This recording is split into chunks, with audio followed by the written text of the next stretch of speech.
NEET প্রশ্ন ফাঁস কাণ্ডে আজ রায়দান। বৃহস্পতিবার প্রশ্ন ফাঁস নিয়ে চার্জশিট পেশ করে কেন্দ্রীয় এজেন্সি। সিবিআই চার্জশিটে 13 জন অভিযুক্তের নাম। নিট প্রশ্ন ফাঁস কাণ্ডে ইতিমধ্যে 40 জনকে গ্রেফতার করা হয়েছে। এর আগে শীর্ষ আদালতের প্রধান বিচারপতি ডিওয়াই চন্দ্রচূড়ের পর্যবেক্ষণে ছিল নিটে প্রশ্ন ফাঁস হয়েছে। এ নিয়ে আমরা বিস্তারিত জানবো। ফোন লাইনে রয়েছেন আমাদের প্রতিনিধি বাসব রায়। বাসব, নিট প্রশ্ন ফাঁস কাণ্ডে আজ রায়দান। হ্যাঁ, আজকে রায় দেওয়া হবে।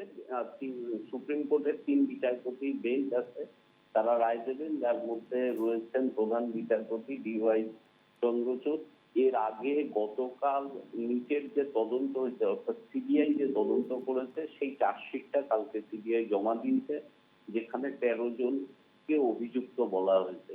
এই প্রসঙ্গে নিটের ব্যাপারে নিটে অনেক অনিয়ম দেখা গেছিল। প্রায় 24 লক্ষ ছেলে ছাত্রছাত্রী পরীক্ষা দিয়েছিল, তাদের মধ্যে অনেক অনিয়ম উঠেছে। 720 নম্বরে পরীক্ষা হয়েছিল, 720 নাম্বার পেয়েছে 67 জন, অনেককে গ্রেস দেওয়া হয়েছিল। এই নিয়ে যখন দুর্নীতির অভিযোগ ওঠে, তারপরে আবার যারা গ্রেস পেয়েছিল তাদের একটা পরীক্ষা হয় 1563 জনের, তার মধ্যে আবার 800 জন পরীক্ষা দেয়নি। আবার এমন দেখা গেছে 700 থেকে 720 সবচেয়ে ওপরের নাম্বারটাই পেয়েছে প্রায় 5-7 হাজার ছেলে মেয়ে। এবং একটি ঘটনায় দেখা যায় গুজরাটের একটি ছাত্রী যে পরীক্ষা দিয়েছে কর্ণাটকের বেলাগাভি থেকে, সে পূর্ণ মার্কস পেয়েছে কিন্তু হায়ার সেকেন্ডারি পরীক্ষায় ফেল করেছে। এই সমস্ত নিয়ে সুপ্রিম কোর্টে একটা মামলা হয়। সুপ্রিম কোর্টের বিচারপতিরা অবশ্যই মামলার প্রাথমিক রায়ে বলেছিল নিটের ক্ষেত্রে রিনিট অর্থাৎ আবার পরীক্ষার কোনো দরকার নেই।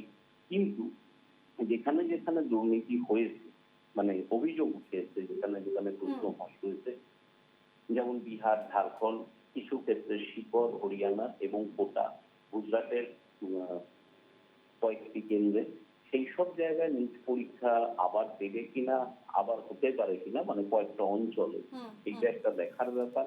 এছাড়া নিটের একটা প্রশ্নের ভুল উত্তর লেখা সত্ত্বেও সবাইকে 4 নম্বর করে দেওয়া হয়েছিল, সেটা তো কমিয়ে দেওয়া হয়েছে। এই আজকে যে রায়ই হোক, সেই রায়টা ভারতীয় পরীক্ষা ব্যবস্থা এবং বিশেষ করে নিট ছাত্রছাত্রীদের জন্য খুব গুরুত্বপূর্ণ রায় বলে ধরে নেওয়া বেশ, যেতে ধন্যবাদ পারে। বাসব।